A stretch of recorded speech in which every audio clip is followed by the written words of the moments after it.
అవినాష్ చెప్పుమా. దగ్గరలో ఉన్న మెడ్ప్లస్ కు వెళ్ళి మెడ్ప్లస్ బ్రాండ్ మెడిసిన్స్ అని అడిగి కొనుక్కునరా. అక్కడ 50 to 80% తగ్గింపుకు వస్తుంది. మీరు తీసుకునే అదే మందులు, అదే నాణ్యమైన మందులు, కానీ సగం ధరకే.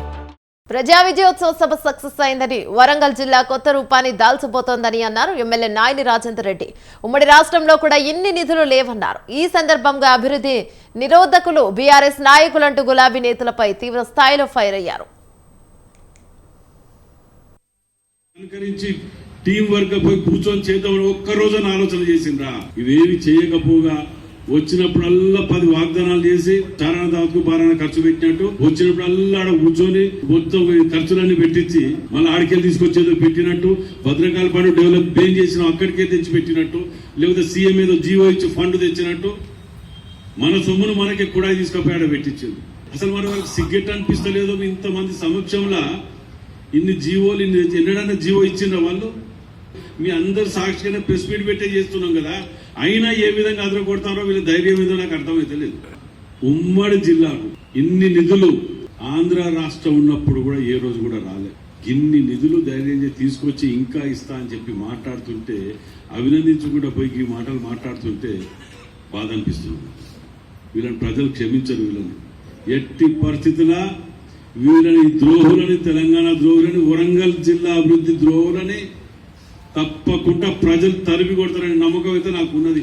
ఇలానే పిచ్చి పిచ్చిగా మాట్లాడుకుంటూ పోతుంటే ఒక విద్యా సంస్థలు నడుపుతున్న సోదరు తెలంగాణ ద్రోహి కేసీఆర్ అని మండిపడ్డారు ఎమ్మెల్యే రేవూరి ప్రకాష్ రెడ్డి. ఎర్రబెల్లి వ్యాఖ్యలకు కౌంటర్ ఇచ్చిన ఆయన, రాజకీయ భవిష్యత్తు కోసం టీడీపీ నుంచి బయటకు వచ్చిన ఎర్రబెల్లి తెలంగాణ ఉద్యమకారుల గురించి మాట్లాడడం అవివేకమని ఫైర్ అయ్యారు. తమ ఉనికిని కాపాడుకోవడానికి బీఆర్ఎస్ నేతల ఆరాటపడుతున్నారని ఎద్దేవా చేశారు. అన్ఎడ్యుకేటెడ్ గా మాట్లాడడం అనేది కూడా ఇక్కడ మనకు చాలా స్పష్టంగా ఉంటుంది. ఇక దయాకర్ గారి గురించి అయితే మనం పెద్దగా చెప్పవలసిన అవసరం లేదు. ఆయనకు పని తక్కువ ఉంటుంది, మాటలు ఎక్కువ ఉంటాయి. అట్లనే ఆయనకు సబ్జెక్ట్ నాలెడ్జ్ చాలా తక్కువ, తిట్టడం ఎక్కువ ఉంటుంది. ఆయన గురించి మనందరికీ తెలుసు. మన జిల్లా వాళ్ళు ఒక మాట మాట్లాడుతూ అన్నారు, వాళ్ళు ఉద్యమకారుని గురించి ఇట్లా మాట్లాడడం ఎంత మట్టుకు తగ్గు అన్నారు.